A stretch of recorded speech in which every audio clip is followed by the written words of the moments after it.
जुड़े हुए। प्रहलाद जी को जब भगवान ने हिरण्यकश्यपु को मारा तो प्रहलाद जी ने कहा कि प्रभु, भगवान ने कहा कि बेटा प्रहलाद कुछ मांग लो। प्रहलाद जी ने कहा प्रभु कुछ मांगने की इच्छा ही ना हो, बस मेरे पिताजी आपको गाली देते थे, आपका अपमान करते थे, उनकी सदगति हो जाए, यही चाहिए। भगवान बोले कि प्रहलाद, आपके पिता की 21 पीढ़ियां होती तो मैं उन्हें भी तार देता, मैं उन्हें भी तार देता। मतलब भगवान कहते हैं कि मेरे भक्त से जुड़ी कितनी भी पीढ़ियां हों मैं उनका भी उद्धार कर देता हूं। इसलिए भगवान से आप जुड़ जाएंगे तो भगवान की शरणागति सबको सुख देने वाली शरणागति है। हमारी मैया प्रोफेसर डॉक्टर प्रेमलता वार्ष्णेय जी भाव से यहाँ वृंदावन की धरा पर कथा सुन रही हैं और अपने कुल को पावन कर रही हैं, कुल को तार रही हैं। मैया के लिए तालियां बजाकर स्वागत वंदन अभिनंदन करें।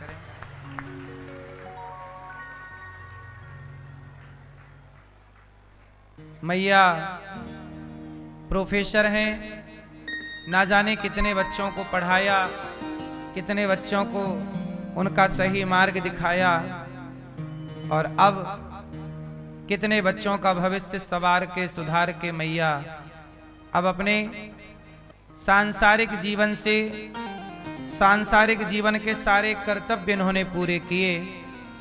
हर व्यक्ति के दो कर्तव्य होते हैं, एक जगत का कर्तव्य और एक जगन्नाथ का कर्तव्य।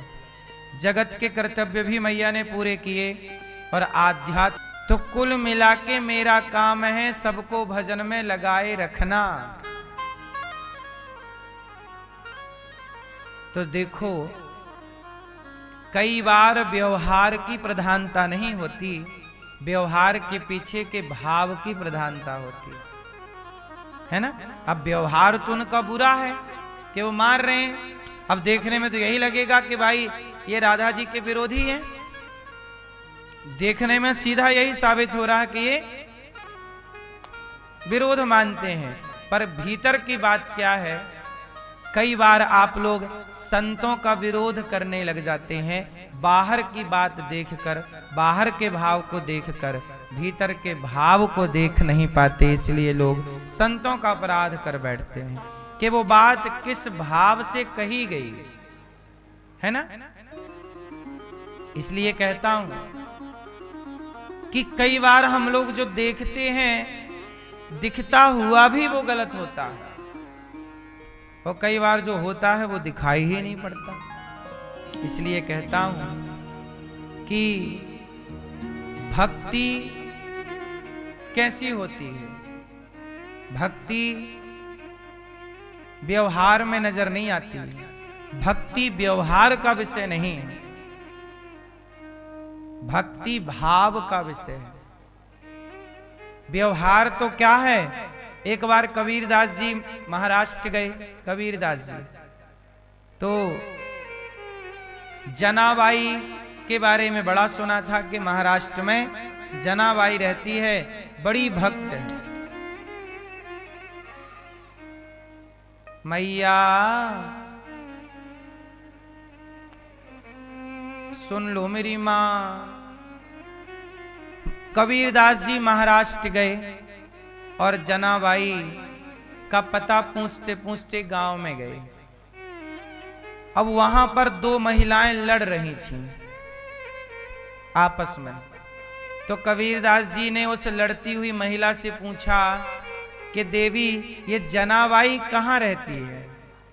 तो वो लड़ने वाली महिला बोली, बाबा मैं ही जनाबाई हूं, बताओ क्या काम है। कबीरदास जी तो अवाक रह गए, हे भगवान मैंने तो सुना था कि ये बहुत बड़ी भक्त है, पर ये तो पड़ोसन से लड़ रही है। अच्छा उस समय जनाबाई की लड़ाई चल रही थी पड़ोसन से, और लड़ाई किस बात की थी। ओपलों की, कंडों की, कंडे, गाय का सूखा गोबर। जनाबाई बोली कि ये वाला ओपला मेरा है। ओपला मीन्स कंडा, ये मेरा ओपला है। पड़ोसन बोली नहीं मेरा है। अब कबीरदास जी बैठ गए, बोले हे भगवान, मैंने तो सुना कि तो बहुत बड़ी भक्त है, ये तो ओपले के लिए लड़ रही है। कई बार व्यवहार ऐसे दिखता है कि ये भक्त हो ही नहीं सकता, इसलिए आप नहीं पता लगा सकते कि कौन भक्त है और कौन भक्त नहीं है। कबीरदास जी बोले कि अच्छा ये बताओ जना, ये तुम्हारा ओपला है, ये क्या प्रमाण है तुम्हारे पास? तो जना ने कहा बाबा मेरे ओपले कान में लगाओ, जिन ओपलों से विट्ठल विट्ठल की ध्वनि आ रही है वो ओपला मेरा है। कबीरदास जी ने कान में लगाया ओपला, कंडा, सूखा हुआ गोबर, और जब कान में लगाया तो उस ओपले से आवाज आ रही थी विट्ठल विट्ठल विट्ठल विट्ठल। मतलब जनाबाई ऐसी भक्त थी कि वो जिसे छू देती थी, जैसे कोरोना आपने जिसे छू दिया उसे भी कोरोना होने की संभावना हो जाती है, ऐसे भक्त जिसे स्पर्श भी कर लेता है वह स्पर्श मात्र से वह भी भक्त हो जाता है। ओपले को छू रही है तो उससे विट्ठल की ध्वनि निकल रही है। ये कबीरदास जी जनाबाई को प्रणाम कर रहे हैं। वाह जनाबाई, तेरा व्यवहार देखकर कोई ना कहेगा कि तू भक्त है, पर तेरा भाव देख करके कह सकता है कि भक्त है। और भाव तक सब पहुंच कहां पाते हैं, सब व्यवहार में उलझ जाते हैं। सब क्या समझते हैं, अरे इनका व्यवहार देखो कैसा, व्यवहार देखो कैसा। संत का व्यवहार, अब बताओ हनुमान जी इतने बड़े संत हैं, साधु संत के तुम रखवारे। हनुमान जी कौन है? साधु संत के तुम रखवारे। ये रखवारे हैं साधु संतों के श्री हनुमान जी। लेकिन हनुमान जी का व्यवहार कैसा है? हनुमान जी लंका गए तो वहां की एक राक्षसी ने रोक लिया, तो हनुमान जी ने एक मुठिका मारा मुंह में। अब बताओ कोई साधु तुम्हारे मुंह में एक ठूसा मार दे तो तुम कहोगे काय का साधु, बताओ मारपीट कर रहा है। और हनुमान जी ने एक मुठिका मारा, मुठिका एक महाकपि हनि, रुधिर बमत धरनी ठनमनी। हाँ या ना? लंकनी तात मोर अति पुण्य बहुता, देख्यो नयन राम कर दूता। तात स्वर्ग अपवर्ग सुख धरिय तुला, एक अंग तूल न ताही सकल मिली, जो सुख लव सत्संग। हनुमान जी एक मुठिका मार रहे लंकनी को। व्यवहार से तो नहीं लगता कि मुठिका मारने वाला कोई साधु होगा, लेकिन मुठिका मारने वाले वो हनुमान जी हैं। कई बार आप लोग क्या कहते हैं, आजकल सोशल मीडिया का जमाना है, सोशल मीडिया में वीडियो देखकर लोग जज करते हैं घर बैठ के कि साधु हैं कि नहीं है। अरे वीडियो में व्यवहार दिखता है, भाव नहीं। इसलिए संतों को परखना है तो कुछ टाइम संतों के पास रहिए। संतों को जानना है तो संतों के पास। जो व्यक्ति संतों की संगति नहीं करता वो संतों को नहीं जानता। संतों को जानने के लिए संगति करोगे तो आप ये देखोगे कि आप गृहस्थों का जितना त्याग तपस्या है उससे कई गुना अधिक त्याग तपस्या साधु संत की है। भजन भक्ति और व्यवहार ऐसा है कि बहुत सारे साधु ऐसे हैं जो गाली देते हैं, लेकिन आपको लगेगा ये तो गाली दे रहे हैं, लेकिन वो संत हैं। इसलिए आप ये पता नहीं लगा सकते कि कौन साधु है कौन असाधु है। इसलिए मैं आपको एक सीधा सा सिंपल सा एक उदाहरण दे दूं कि कोई भी क्यों ना हो, हर व्यक्ति को आप साधु के रूप में ही देखा करो, ना जाने किस रूप में। हम क्यों किसी की निंदा करें, हम क्यों किसी की आलोचना करें। कोई साधु है तो अच्छा और नहीं है हम क्या करें। आप अच्छे हैं तो अपने लिए, आप बुरे हैं तो अपने लिए। हम अच्छे हैं तो अपने लिए, बुरे हैं तो अपने लिए। इसलिए साधु संत क्या कहते हैं, बुरा जो देखन मैं चला, बुरा ना मिलिया कोए, जो दिल खोजा आपुना हमसे बुरा ना। मेरी मां, भगवान ने सारे ब्रजवासियों को, नंद बाबा को वरुण देवता ले गए, बाद में भगवान जाकर छुड़ाए। सारे ब्रजवासियों को वैकुंठ का दर्शन कराया। और ये सारी बात हमने केवल इसलिए बताई कि आप भक्तों को नहीं पहचान सकते। कई बार आप अपनी पड़ोसन को देखते हो, पड़ोसन तो बड़ी माला पहनने लग गई, तिलक लगाने लग गई, आप क्या बोलते, बड़ी भक्त बन रही है, बड़ी मीराबाई बन रही है। आप उसे ताने मारने लग जाते हैं, आप उसकी निंदा करने लग जाते हैं। आजकल लोग फ्री में पाप कमा लेते हैं। फ्री में क्या कमा लेते हैं। अरे आपकी पड़ोसन यदि मंदिर जाने लग गई, कीर्तन करने लग गई, तिलक लगाने लग गई, भगवान का चिंतन प्रेम करने लग गई, तो ये तो अच्छी बात है ना। वो शराब तो नहीं पीने लग गई, वो सिगरेट बीड़ी तो नहीं पीने लग गई, वो गलत काम तो नहीं करने लग गई। तो जब अच्छे काम करने लग गई तो आपको प्रसन्न होना चाहिए, आपको भी अच्छे काम कर लेना चाहिए।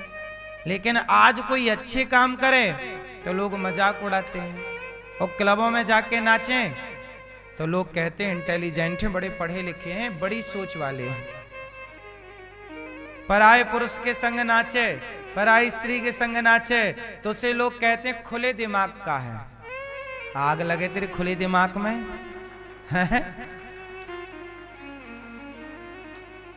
व्यभिचार को तू खुला दिमाग समझता है क्यों। पराई स्त्री के संग नाचे, पराये मर्द के संग नाचे तो लोग क्या बोलते हैं, खुले दिमाग का है। आज की जनरेशन है। और यदि सत्संग करे, पूजा करे, भगवान का चिंतन करे, सच बोले, धर्म पर चले, अरे ये तो पुराने जमाने के लोग हैं। कुत्ते की पट्टी उठाए तो खुले दिमाग की, और गाय का गोबर उठाए तो पुराने जमाने की घिसी पिटी सोच। बदल गया संसार। क्यों। कुत्ते की पट्टी उठाने को लोग मॉडर्न कह रहे हैं, फैशन है। तुम्हारी दादी अम्मा गाय की सेवा करती थी और गाय का गोबर उठाती थी। आज के लोग ना, आज की जनरेशन गाय के गोबर से कहते हैं बदबू आती है, और कुत्ते की पट्टी ये बिस्तर पे करा लेते हैं, शायद इनको खुशबू आती हो उससे। क्यों। हाँ या ना। बदल गया संसार। देख तेरे संसार की हालत क्या हो गई भगवान, क्या से क्या हो गए देखते देखते। गाय से कुत्ते तक पहुंच गए।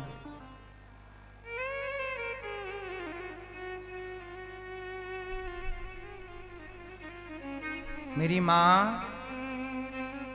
संस्कार बहुत आवश्यक हैं।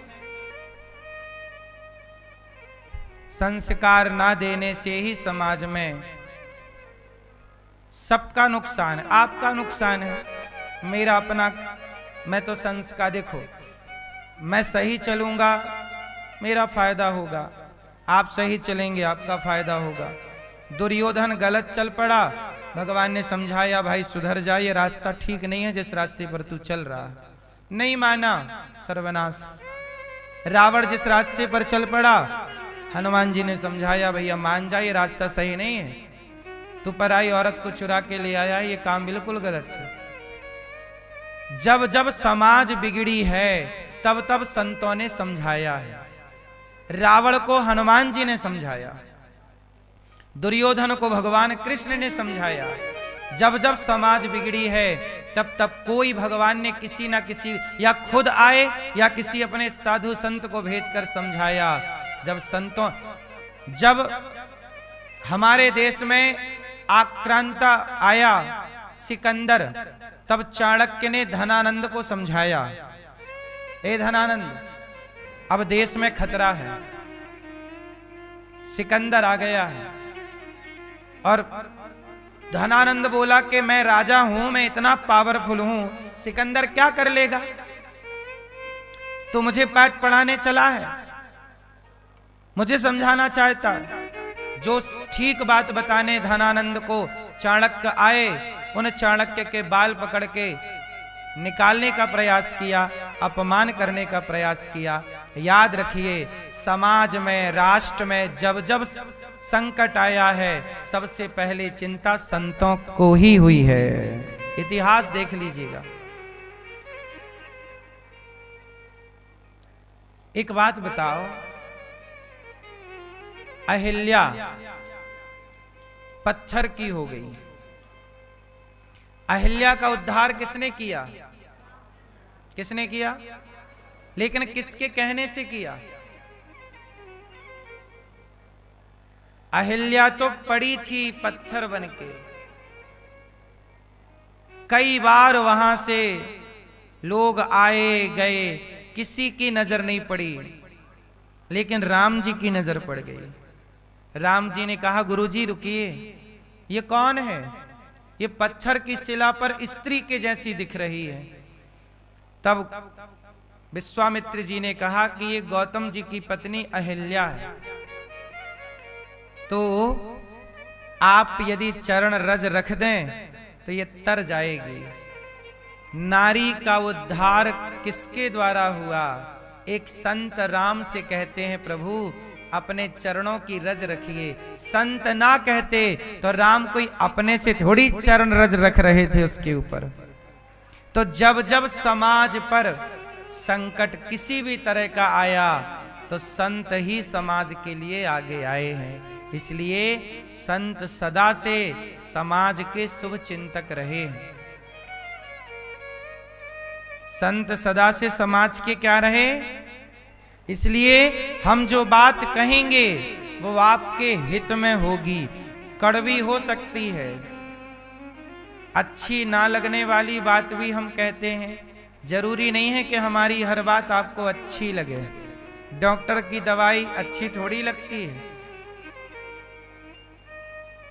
लेकिन अच्छी होती है। भाई खा लो, ठीक ठीक से खा लो, हो जाएगा ठीक। ऐसे है संतों की वाणी कई बार सही नहीं लगती, कड़वी लगती। कुछ लोग कहते हैं आप बड़ा कड़वा बोलते हैं। क्या करें, मीठी दवाई का जब काम नहीं करती तो नीम का काढ़ा भी तो पिलाना पड़ता है कई बार। बोलो हाँ। आज भगवान ने यमुना के तट पर खड़े होकर बांसुरी बजाई है। भगवान पिता रात्रि शरदोत्फुल्य मल्लिका वीक्षरन्तुं मनश्चक्रे योगमायामुपाश्रितः।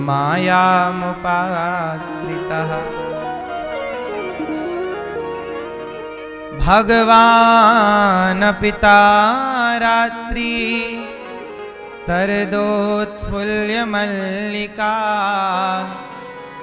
वीक्षरन्तुं मनश्चक्रे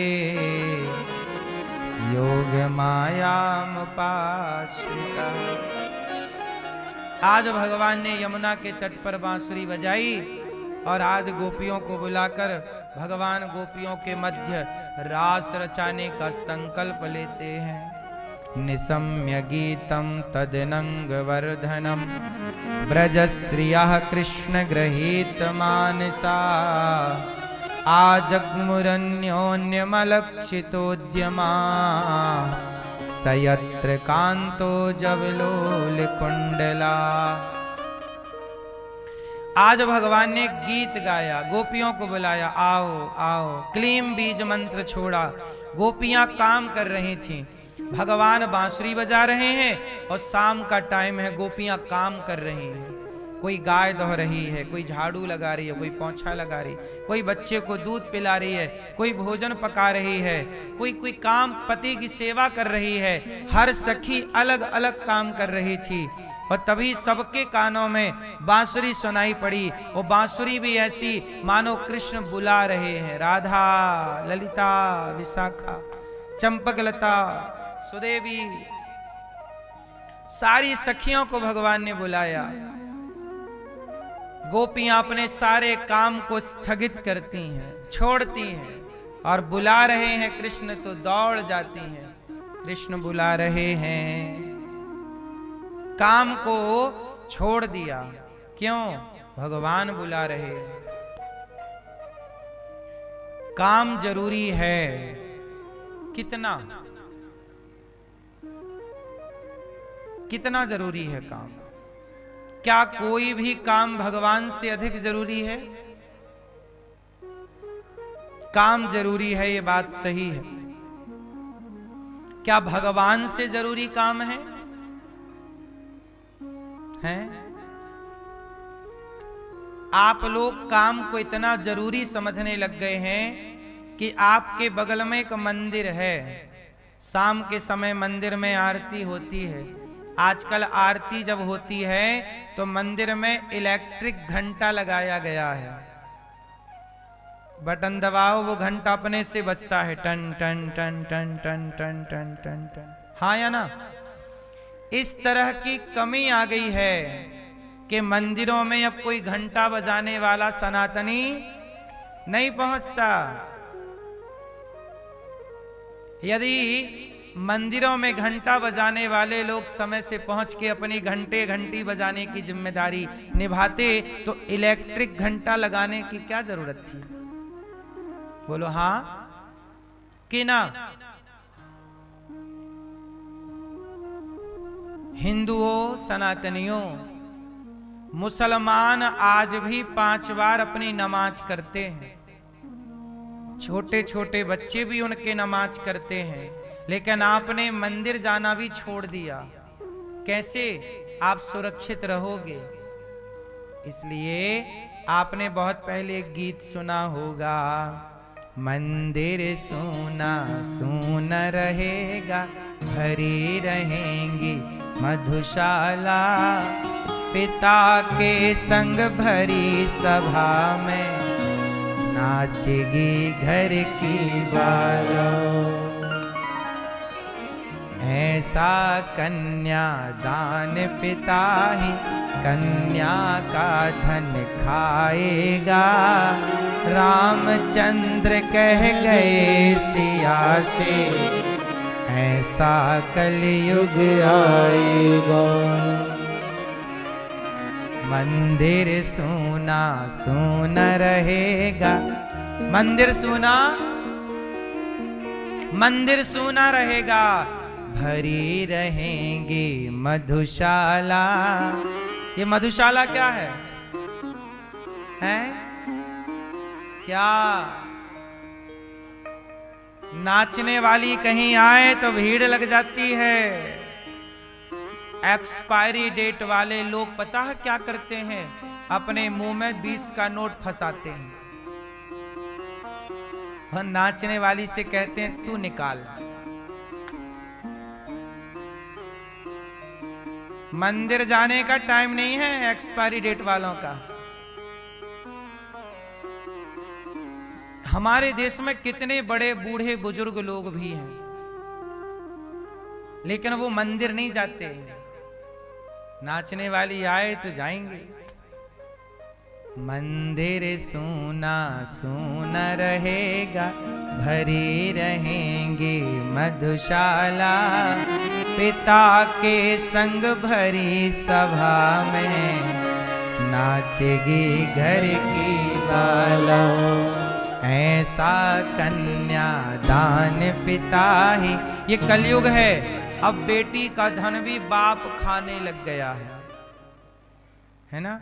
ऐसा कन्या दान पिता ही कन्या का धन खाएगा।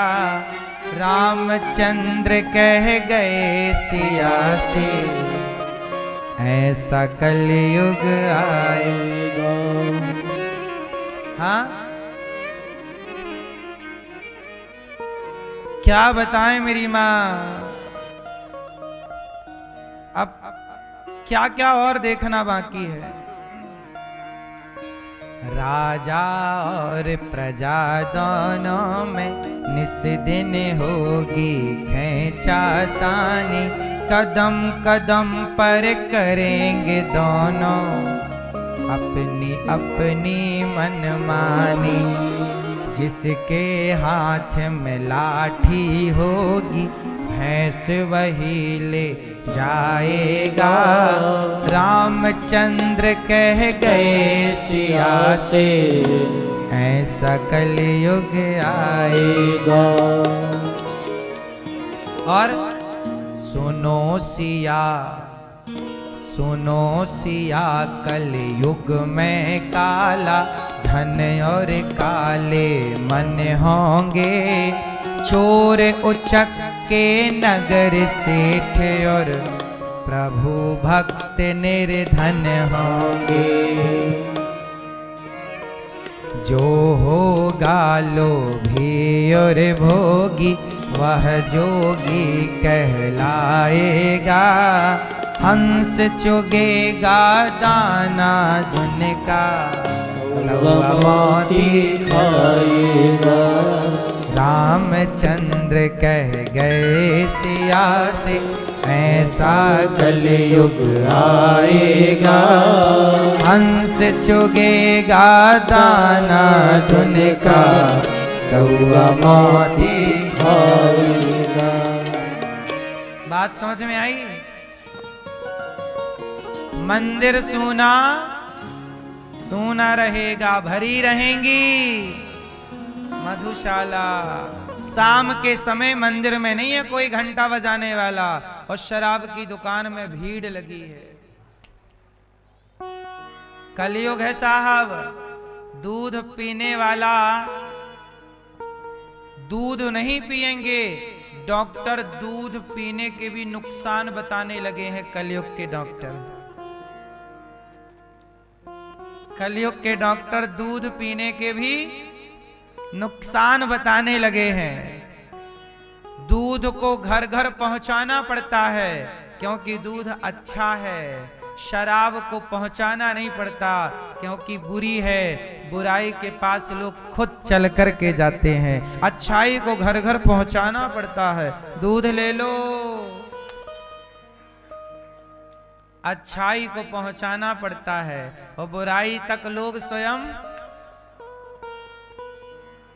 इसलिए मेरी मां, कलयुग में, कलयुग तो आज उल्टी गंगा बहा रहा है।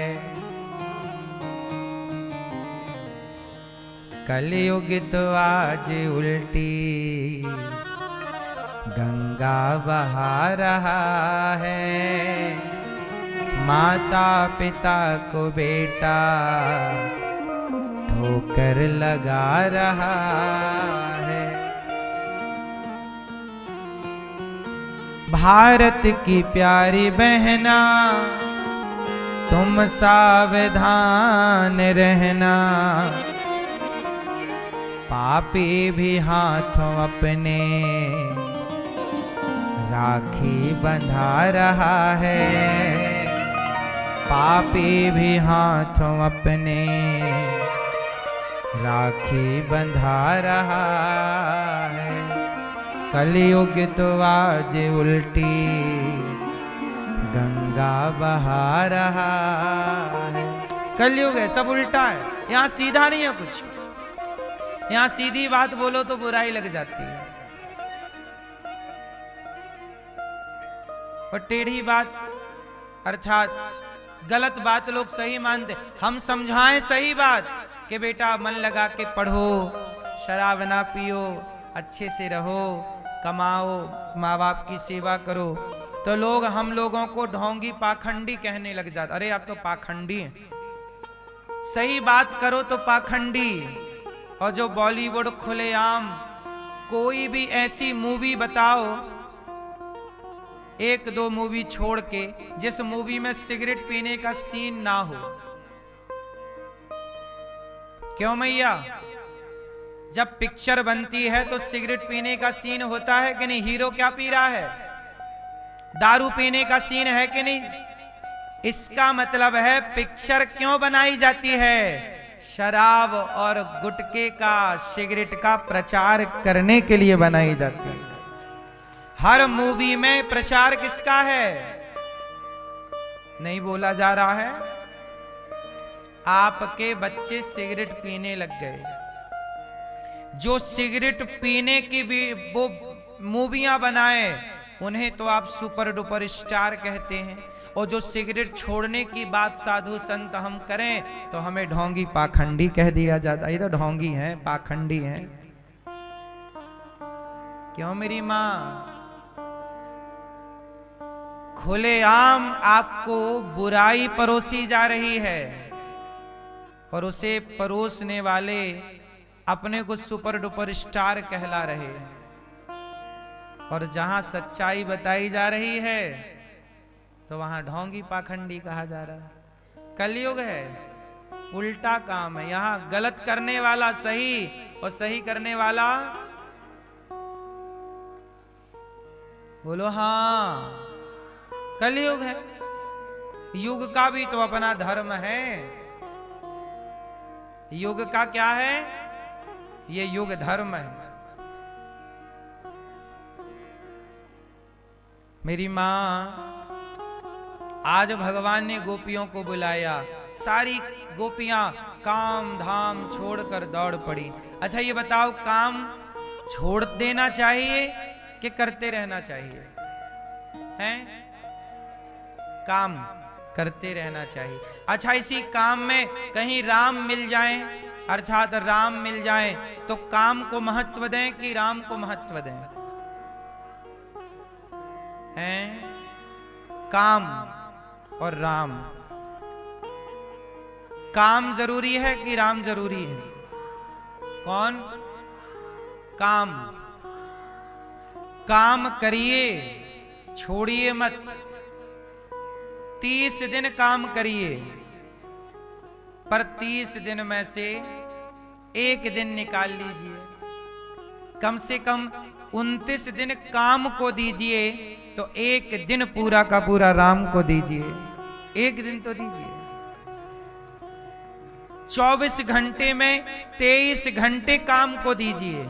1 घंटा तो अपने सनातन धर्म को, अपने राम को, अपनी संस्कृति को दीजिए। यदि आप सब लोग अपने सनातन धर्म को समय नहीं देंगे तो सनातन धर्म का ज्ञान लुप्त हो जाएगा। जैसे आपके बेटे से पूछा जाए कि राम के पिता कौन हैं, गीता किसने कही, कहाँ कही, क्यों कही, कृष्ण जी के पिता कौन हैं, कृष्ण का अवतार क्यों हुआ, इन बेसिक से सवालों का उत्तर भी आपके बच्चों को नहीं आता। ये आप पूछ कर देख लीजिएगा।